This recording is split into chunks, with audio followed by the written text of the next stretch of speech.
Hello, and welcome to Quick Charge. I'm Mikey G, and it's Tuesday, May 9th. On June 27th through July 2nd, in Topeka, Kansas, Heartland Motorsports Park is the Electrek Formula Sun Grand Prix, putting on an international group of 22-plus school solar vehicle teams against each other in an on-track race.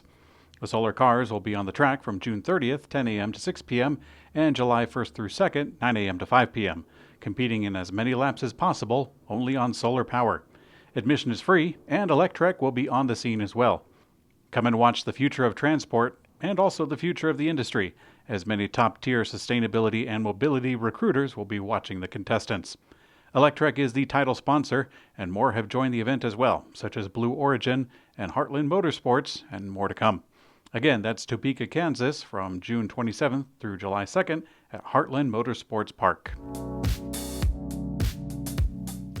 Tesla is under pressure from the Democratic Party's leadership, who claim that the automaker is hiding complaints from workers and customers. The issue stems from the inclusion of an arbitration clause inside Tesla's contracts, both with workers and customers. 7 senators, including well-known Democratic leaders like Elizabeth Warren, Bernie Sanders, Richard Blumenthal, and Edward J. Markey, have sent a letter to Elon Musk to pressure Tesla to stop including the arbitration clause. They believe that Tesla is using the tactic to hide complaints from employees and customers.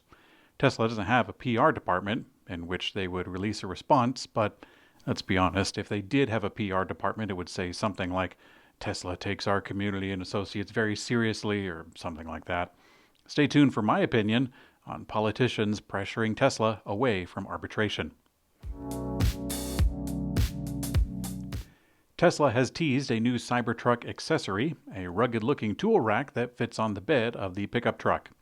At the groundbreaking ceremony for Tesla's lithium refinery in Texas, the automaker brought it out for a little show. This enables a way to lay things flat on the roof and bed, which is going to make other accessories compatible with the Cybertruck. So far, no details on price, weight, ease of install, removal, or aerodynamics have been released, but such is the way of modern reveals, I suppose. The product does seem somewhat refined, and considering that we are very close to the start of production, I think it's a fair assumption that this will actually be a Cybertruck accessory. A police department in California has decided to convert its entire patrol fleet to electric using the Tesla Model Y and Model 3. We have seen many police departments start to convert their patrol fleet, but we haven't seen any make the jump to 100% until now. The South Pasadena Police Department announced that they will be the first. One police department that was early in buying electric vehicles say that they could save $80,000 over the course of 10 years due to gas savings and lower maintenance cost. Porsche has revealed a new collaboration with a former Tesla partner called Mobileye to produce premium advanced driver assist systems for future models. Tesla used Mobileye's computer vision technology using its IQ3 chip to power its first-generation highway pilot. The partnership ended, somewhat messy, in 2016 after a disagreement over how the tech should be deployed. Mobileye terminated its agreement with Tesla, and the EV maker replaced it with its own in-house computer vision system called Tesla Vision. But now, Porsche is teaming up with the company. The system is enabled by 11 cameras providing full surround computer vision perception, road experience management-based AV maps, and 2 IQ56 high systems on a chip. Not entirely sure what that means, but it sounds impressive. Porsche plans to release its long-awaited electric Porsche Macan next year, followed by an electric Boxster or Cayman in 2025. Fisker Incorporated has released its first quarter financial report for 2023, and although early deliveries are exciting, there is much work to be done in production, coming close to the previously announced output guidance, or attempting to come close.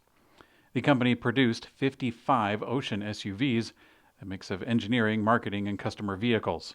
That's actually one less than it produced in the fourth quarter of 22, and well short of its previously announced target of 300 vehicles by the end of March. Still, the automaker states production is expected to ramp up beginning next week, and they expect to produce between 1,400 and 1,700 vehicles in the second quarter. This is before reaching a running rate of 6,000 units monthly by the end of the third quarter. Fisker has adjusted its annual production guidance from 42,400 units, now sitting between 32,000 and 36,000. Fisker also released some upcoming projects, such as an off-road package called Force E, which is not to be confused with E-Force, which is a different thing from Nissan. Fisker's second vehicle, called the PEAR, has been delayed, now being pushed from 2024 into 2025. Lucid Motors has shared its financial report for the first quarter of 2023. They produced 2,314 vehicles and delivered 1,406 of them. Following those numbers, the automaker has now focused on the lower end of their production guidance, stating it remains on track to produce 10,000 EVs this year.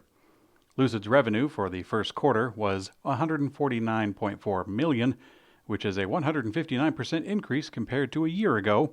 However, it is down from the last quarter. The Gravity model is currently going through public road testing and is slotted to begin production in 2024.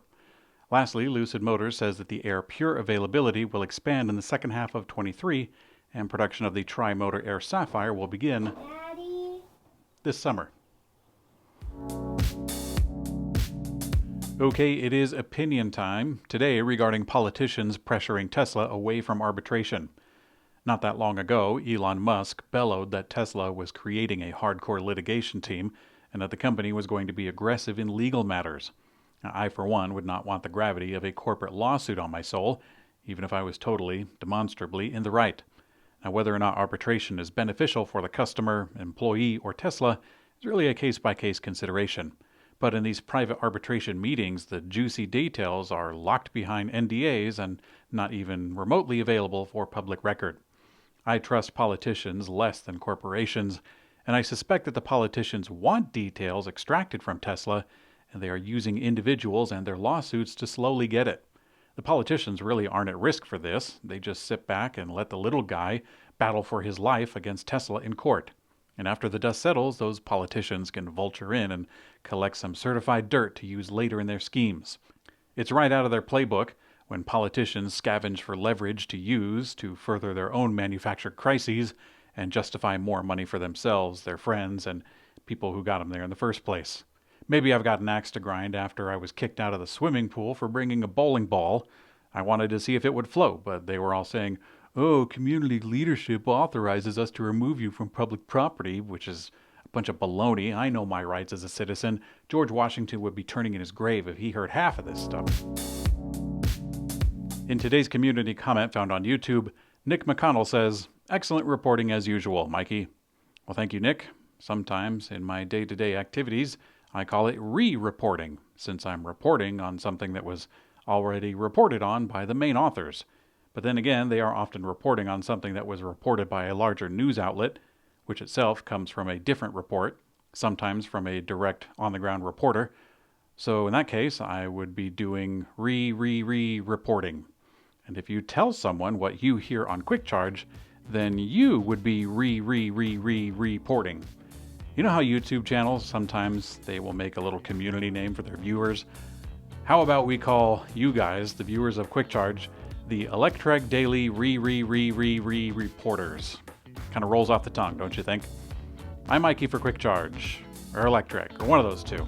And I hope you have a great day.